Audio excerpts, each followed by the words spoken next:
action ndio. Action speaks louder. Yes. Sasa action speaks louder. As Rise Convention Center. This is a big ministry. This is a big convention center. Hiyo jina iko na nguvu sana. Is a must. Our action to speak louder than.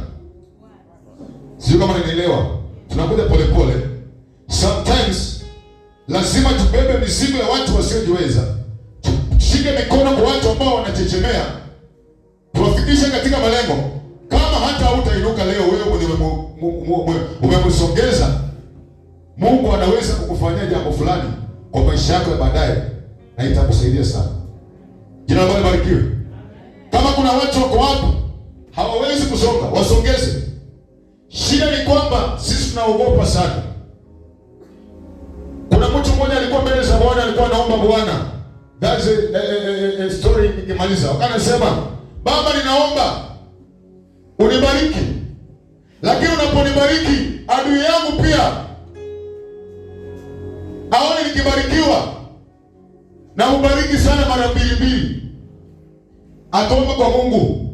Adui yangu akibariki, mimi nikibarikiwa, bariki na adui zangu.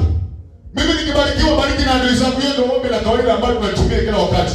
Nikienda mbele za Bwana, Mungu bariki, ukinibariki adui zangu pia wapate kuona baraka zangu. Lakini yeye alikuja akaomba hivi, ninapobarikiwa adui zangu pia wabariki kama mimi.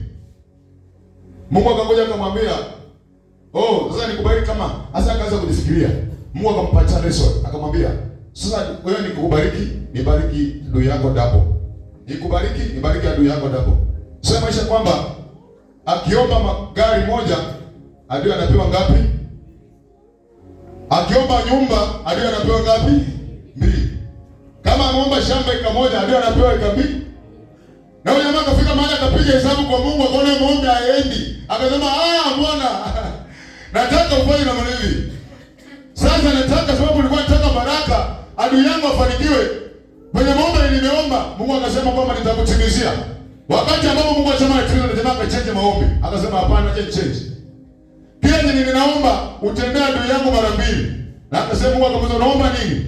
Akasema naomba adui yangu mimi unitoe macho moja. Sasa adui yako utamtoa macho ngapi?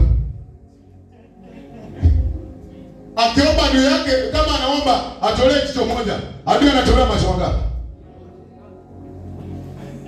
Sasa anatolewa macho mawili.